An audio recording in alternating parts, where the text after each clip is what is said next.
ለህወሓት የተጫነው የጦር መሳሪያ በኤርትራው ምጽዋ ዓለም አቀፍ አውሮፕላን ማረፊያ ከቤላሩስና ከኢራን የሚነሱ ወታደራዊ የጭነት አውሮፕላኖች ማረፊያና ማዕከል መሆኑን ታዋቂው ኤርትራዊ የቀጠናው ጂኦፖለቲካ ተንታኝ ሙሐመድ ኪር ዑመርና አፍሪሞሲንት የተባለው የደህንነት መረጃ ትንተና ማዕከል በይፋ አረጋግጠዋል። በዚህ ይፋዊ የመረጃ ምንጮች ይዘት መሰረት ከሐምሌ 26 ቀን እስከ ነሐሴ 2 ቀን 2018 ዓ.ም ባለው ጊዜ ውስጥ ብቻ ቢያንስ 27 ጥንቃቄ የተሞላባቸው ወታደራዊ የጭነት በረራዎች በራዳር ተከታትለው ተመዝግበዋል ተብሏል። ተጨማሪ ይዘናል። ጦሩ ከህወሓት ጋር ጥሎ መውጣቱ ተሰምቷል። የህወሓት ታጣቂዎች በከፍተኛ ደረጃ ተሳትፈውበታል በተባለው ከባድ የቀናት ጦርነት በመጨረሻም ከተማዋን ለቀው መሄድ ግድ ብሏቸዋል ተብሏል። ተጨማሪ ይዘናል። ባንዳ ለሆዱ ሲሞት እኛ ለሀገር ሉዓላዊነት ለህዝባችን ክብርና አንድነት እንሞታለን ሲሉ ፊልድ ማርሻል ብርሃኑ ጁላ ተናገሩ።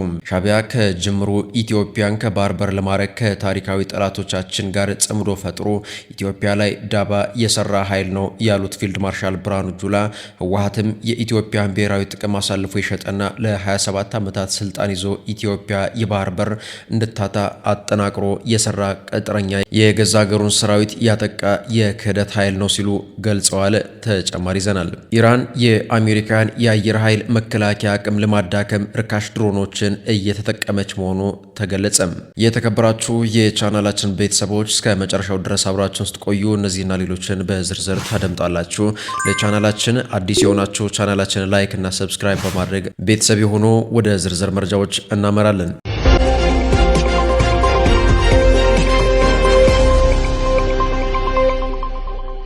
ለህወሓት የተጫነው የጦር መሳሪያ በኤርትራው ምጽዋ ዓለም አቀፍ አውሮፕላን ማረፊያ ከቤላሩስና ከኢራን የሚነሱ ወታደራዊ ጭነት አውሮፕላኖች ማረፊያና ማዕከል መሆኑን ታዋቂው የቀጠናው የጂኦፖለቲካ ተንታኝ ሙሐመድ ኪር ዑመርና አፍሪሞሲንት የተባለው የደህንነት መረጃ ትንተና ማዕከል በይፋ አረጋግጠዋል። በዚህ ይፋዊ የመረጃ ምንጮች ይዘት መሰረት ከሐምሌ 26 ቀን እስከ ነሐሴ 2 ቀን 2018 ዓ.ም ባለው ጊዜ ውስጥ ብቻ ቢያንስ 27 ጥንቃቄ የተሞላባቸው ወታደራዊ የጭነት በረራዎች በራዳር ተከታትለው ተመዝግበዋል።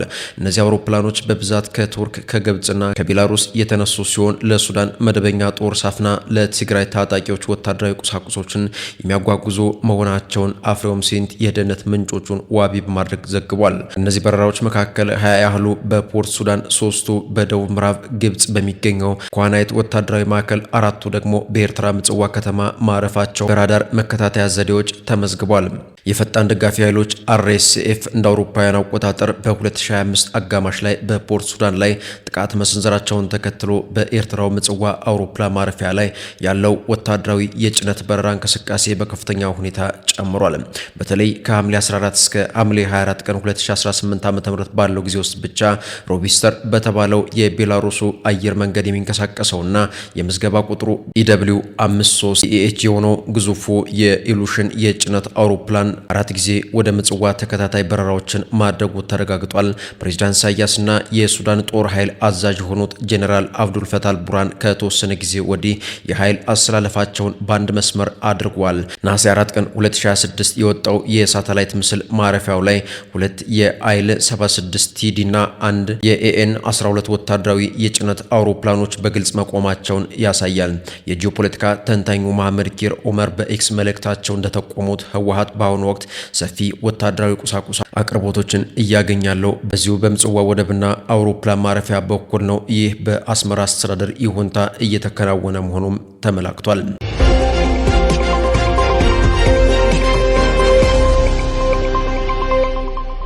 በሌላ በኩል ጦሩ ከህወሓት ጋር ጥሎ መውጣቱ ተሰምቷል። የህወሓት ታጣቂዎች በከፍተኛ ደረጃ ተሳትፈውበታል በተባለው ከባድ የቀናት ጦርነት በመጨረሻም ከተማዋን ለቀው መሄድ ግድ ብሏቸዋል።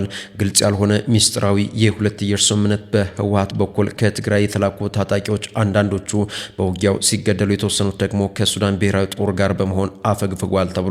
በወራት ውስጥ ለ3 ጊዜያት ያህል የታየው የአሸናፊና የተሸናፊ ውጊያ መቀያየሪያ መሆኑ እያነጋገረ ነው። ይህ የሆነው በኢትዮጵያና ሱዳን ድንበር ላይ ሲሆን ውጊያው ለቀናት የተካሄደው ኢትዮጵያና ሱዳን በሚዋሰኑባት የሱዳኗ ኩርሙክ ከተማ ሲሆን ይቺ ከተማ ለሱዳን ብሔራዊ ጦርም ሆነ ጦሩን ለሚፋለመው የጄኔራል መሐመድ ሐምዳን ዳጋሎ ፈጥኖ ደራሽ ጦር እጅግ ወሳኝ ስትራቴጂካዊ ጠቀሜታ ያላት ከተማ ናት።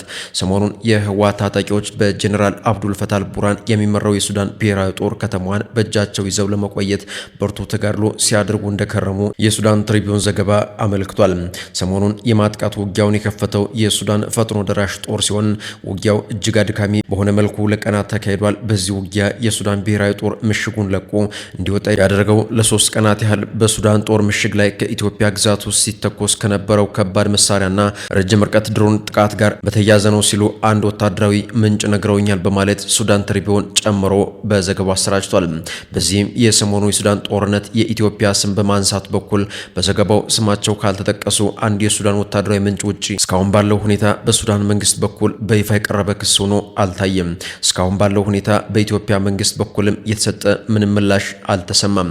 ሁለቱ መንግስታት ከዚህ ቀደም አንዱ ሌላኛው በውስጥ ጉዳይ ጣልቃ እየገባ ነው በማለት ክሳቸውን ያሰሙበት ሁኔታ መኖሩ የሚታወስ ሲሆን አሁን በፈጥኖ ደራሹ ጦር እጅ የገባችው የሱዳኗ ኩርሙክ ከተማ ብሉ ናይል በተባለ የሱዳን ግዛት ስር የምትገኝ ስትሆን ብሉ ናይል ግዛት ሱዳን ከኢትዮጵያ ጋር የምትዋሰንበት ስትራቴጂካዊ ግዛት ስትሆን ሁለቱም የሱዳን ተፋላሚዎች ይቺን ግዛት በእጃቸው ይዘው ለማቆየት ለወራት ብርቱ የሚባሉ ተከታታይ ውጊያዎችን አካሂደዋል።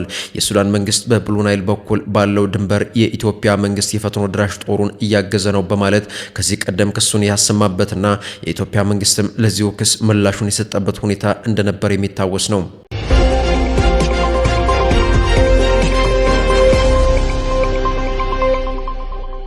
በሌላ በኩል ባንዳ ለሆዱ ሲሞት እኛ ለሀገር ሉዓላዊነት ለህዝባችን ክብርና አንድነት እንሞታለን ሲሉ ፊልድ ማርሻል ብርሃኑ ጁላ ተናገሩ።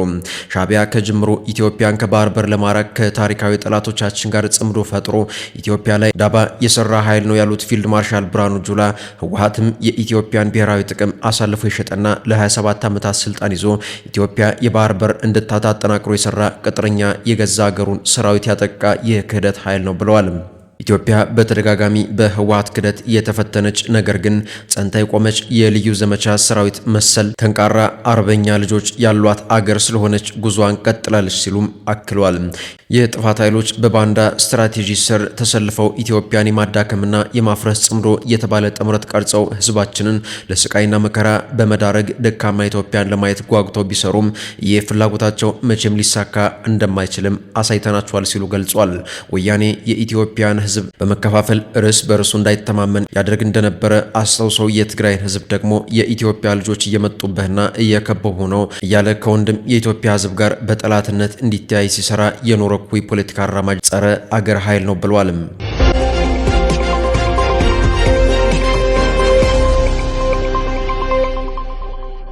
በሌላ በኩል ኢራን የአሜሪካን የአየር መከላከያ አቅም ለማዳከም ርካሽ ድሮኖችን እየተጠቀመች መሆኑ ተገለጸ። ኢራን ከፍተኛ ቁጥር ያላቸውን ርካሽ የሻሄድ አይነት አጥቂ ድሮኖችን ከባሊስቲክ ሚሳይሎች ጋር በማቀናጀት የአሜሪካንና አጋሮቿን የአየር መከላከያ ስርዓት በመፈታተን ላይ እንደሆነ ተዘገበ። የኢራን ስትራቴጂ ዋና ዓላማ በእያንዳንዱ ድሮን ኢላማን መምታት ሳይሆን በተደጋጋሚ በሚላኩ የድሮን ማዕበሎች የአሜሪካን የመከላከያ አቅም ማዳከም ነው ተብሏል።